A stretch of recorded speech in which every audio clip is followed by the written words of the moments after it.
Hello students, exercise 5.1 का question number 4 का third part. कल हमने फोर्थ के सेकंड पार्ट तक किया था, आज थर्ड पार्ट है। सभी क्वेश्चन एक जैसे हैं, सब में हमें फर्स्ट टर्म डी निकालना है। अगर डी हमारा सेम आ जाए तो इसका मतलब एपी सीरीज़ है। और इसके बाद हमने नेक्स्ट 3 टर्म्स निकालनी है। इसमें नेक्स्ट 3 टर्म कैसे निकालेंगे? अगर हमारा डी सेम आ जाता है तो इसका मतलब ये एपी सीरीज़ है। और अगर ये एपी सीरीज़ है तो इसका मतलब एपी सीरीज़ है, तो इसका मतलब जब आगे वाली सीरीज़ में हम डी को, जो भी हमारा डी निकला है वो ऐड करते चले जाएंगे। सारे क्वेश्चन बिल्कुल एक जैसे हैं। जैसे ए हमें दे रखा है 1.2, डी हमें दे रखा है A2 minus A1 is equal to -3.2 -1, इसका आंसर निकला है हमारा -2। अगली टर्म में से करके देखेंगे A3 माइनस A2, तो इसमें भी हमारा डी जो है वो -2। इसका मतलब हमारा डी सेम आ रहा है, तो ये एपी सीरीज़ है। अब इन्होंने ये भी पूछा है कि इसकी अगली 3 टर्म निकाल लो, तो कैसे निकालेंगे? -7.2 तक हमें दे रखा है, हमारा डी क्या निकला है -2 हर बार, तो इसका मतलब इसमें -2 जोड़ते चले जाएंगे। जैसे -9.2 -11.2 -13.2 -13/2 -9.2 -11/2, तो हमारी 3 टर्म आगे निकल गई। सिर्फ एक ही है, अगर हमारा डी सेम निकलता है तो हम क्या करते हैं, जो टर्म दी हुई है उससे आगे की टर्म कैसे निकालेंगे?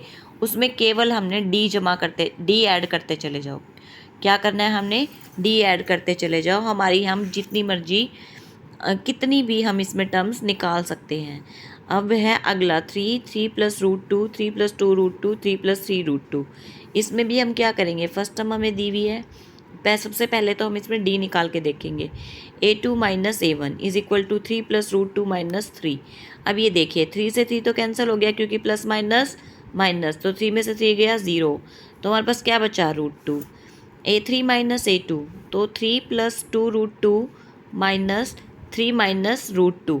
अब ये देखिए 3 से 3 इसमें से भी कट गया। अब ये चीज़ हमें ध्यान रखनी है हमेशा कि प्लस माइनस में ये 2√2 है, √2 के साथ यहाँ पर कुछ नहीं है। अब इसको हम कैसे करेंगे?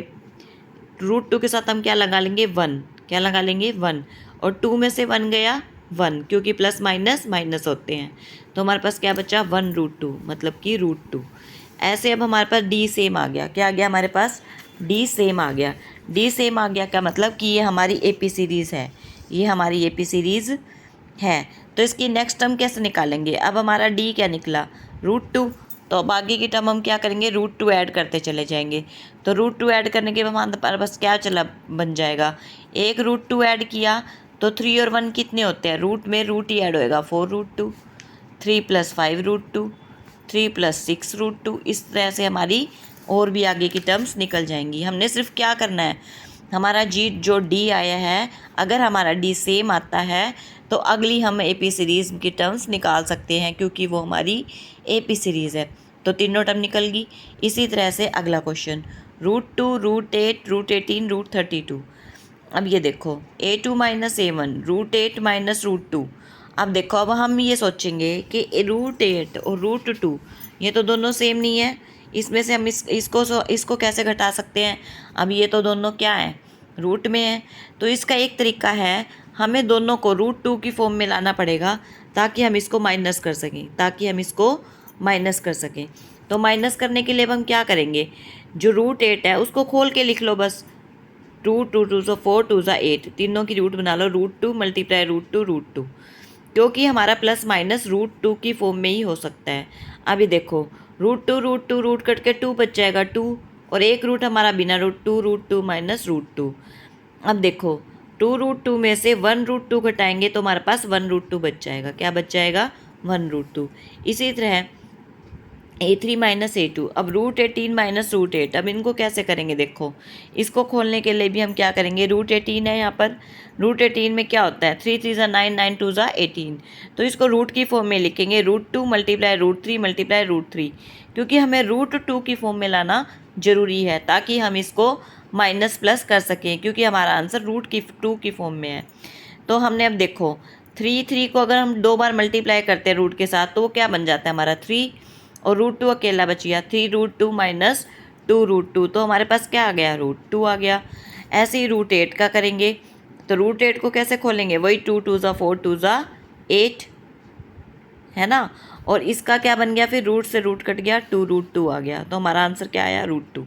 अब देखो हमने पहले इन सबको √2 की फॉर्म में लेकर आए, उसको खोलकर √2 की फॉर्म में लेकर आने के बाद हमारा डी जो है वो दोनों में सेम आ रहा है। क्या आ रहा है, सेम आ रहा है। अब देखो हम नेक्स्ट टर्म कैसे निकालेंगे। अब इसमें तो √2 भी ऐड नहीं कर सकते क्योंकि ये भी 32 की फॉर्म में है।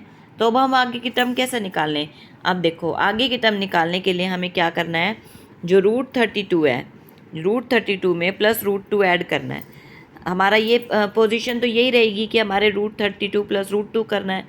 तो हम 32 को हम खोल के लिख लेंगे 4√2। क्या लिख लेंगे, 4√2। 4√2 कैसे आया, 4 8 ज़ा 32, कितना होता है 4 8 ज़ा 32। तो हम इसको कैसे लिखेंगे, 4 8 ज़ा 8। अब देखो इसको √2 को इसको खोल के लिख लो, √32 को कैसे लिखेंगे, √32 हमारा ऐसे आएगा, ये देखो √32 को हम कैसे लिख सकते हैं खोल के, 2 2 2 ज़ा 4 4 2 ज़ा 8 8 4 ज़ा 32 होता है। ये देखो अब इसको हमने √2 की फॉर्म में ले लिया सबको। अब जितने रूट कटते हो देखो, रूट से रूट कट गया, रूट से रूट कट गया, ये कट गया। तो हमारे पास क्या बचा, 2 2 ज़ा, ये 2 बच गया एक, क्योंकि रूट से रूट कट के 2 ही आ जाता है, इससे कट के 2 बच गया और एक √2 हमारा बच गया। क्या आंसर आया, 4√2। इसी तरह हमें सबको √2 की फॉर्म में खोल के लिख देना है, बस क्या लिख करना है, खोल के लिख देना है और इसको √2 की फॉर्म में ले आना है। अब ये देखो हमारा एक निकाल लिया हमने 4√2। अब हमें सभी निकालने की ज़रूरत नहीं है, अब हमें सभी निकालने की ज़रूरत नहीं है क्योंकि एक 4√2 आ गया। अब 4√2 को हमने क्या किया, ये देखिए 4√2 को हमने क्या किया, 4√2 में हमने √2 ऐड कर दिया, 5√2 आ गया। अब हमने अगला निकालने की ज़रूरत नहीं है, केवल हमने √32 को खोल लिया, 4√2 आ गया। तो अगली टर्म को हम 5√2 रख देंगे डायरेक्ट, उससे अगली को रख देंगे 6√2, उससे अगली को रख देंगे 7√2 और इसमें √2 ऐड कर देंगे, 6√2 7√2 8√2। इस तरह हमारा आंसर निकलता चला जाएगा। और 6√2 को हम क्या कर सकते हैं, 6 कैसे कर, रूट को फॉर्म में कैसे लिखेंगे, √6 मल्टीप्लाई √6 मल्टीप्लाई √2, √72। क्या आ गया, √72। अब ये देखो 5√2 आया था, अब हम 5√2 की फॉर्म में तो नहीं है, √32 की फॉर्म में है। तो √30 इसको कैसे लिखेंगे, 5√2 को भी √5 मल्टीप्लाई √5 मल्टीप्लाई √2। अब ये देखो रूट की फॉर्म में ही लिखेंगे, इसको कैसे लिखेंगे, रूट की फॉर्म में ही। रूट की फॉर्म में कैसे आएगा ये, √5 25 25 2 ज़ा 50। तो ये आ जाएगा हमारा √50। क्या आ जाएगा, √50। नेक्स्ट टर्म हमारी क्या बनेगी, √50। उससे अगली देखो √6 √2 क्या बन गई, √72। उसी तरह √7 √2 √798। 7√2 को हमने कैसे खोल के लिखा, √7 मल्टीप्लाई √7 मल्टीप्लाई √2, क्योंकि हमारी गिवन सीरीज़ क्या थी, हमारी गिवन सीरीज़ रूट की फॉर्म में थी, √2 √8 √18 √32। तो हमने इनको भी रूट की फॉर्म में लिखना है। आंसर ऐसे निकाल के फिर 5 को दोबारा से सबको रूट में रख के और आंसर निकाल दो, √50 √72 √98। अगर तुम्हें क्वेश्चन कोई भी समझ में ना आए तो आप दोबारा मुझसे पूछ सकते हैं, कमेंट करके मुझसे। अगर कोई भी क्वेश्चन आपको समझ में ना आए तो आप उसे दोबारा पूछ सकते हैं, मैं उसे दोबारा रिपीट कर दूंगी। √6 √3 √6 √9 √12। अब अगला है A2 - A1। अब ये देखो इसमें हमें दिक्कत ये होती है कि सारे रूट की फॉर्म में है। अब हम ये सोचेंगे इसको हम माइनस कैसे करेंगे, तो हो ही नहीं सकता।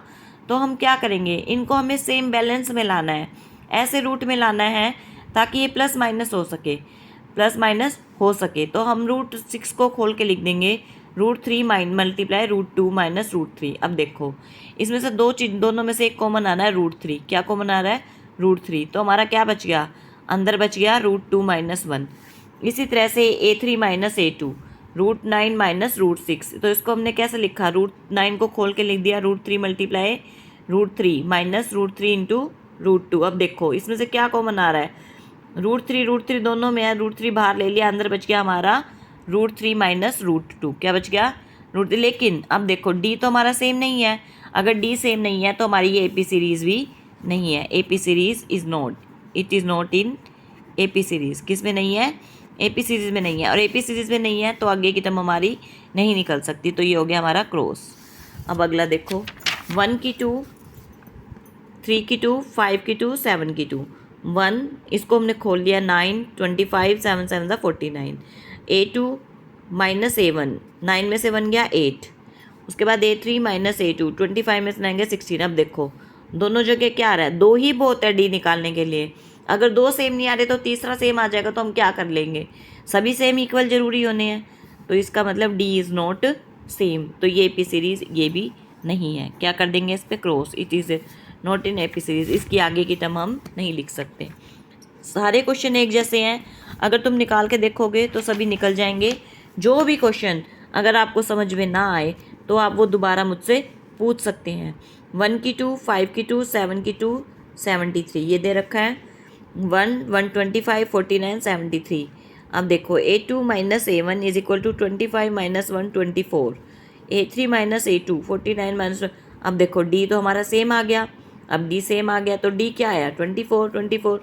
आगे की टर्म कैसे निकालेंगे? अब देखो इसमें हमें कोई दिक्कत नहीं है, क्योंकि जो स्क्वेयर था वो हमारा पहले में था, आगे हमारी डायरेक्ट सिंपल जनरल फॉर्म आ गई। तो इसमें अगली टर्म कैसे निकालेंगे? 24 ऐड करते जाओ, 24 ऐड किया तो क्या आ गया? 7, 9, फिर 24 ऐड किया तो क्या अगली टर्म आ गई? 121, फिर 24 ऐड किया तो क्या आ गया? 145। तो इस तरह हमारी 3 टर्म आगे की 97, इसमें 24 ऐड किया तो 97 आ गई, इसमें 24 ऐड किया तो 121 आ गया, इसमें 24 ऐड किया तो 145 आ गया। बस आगे के क्वेश्चन अब हम कल करेंगे। आज के लिए इतना ही। Thank you students.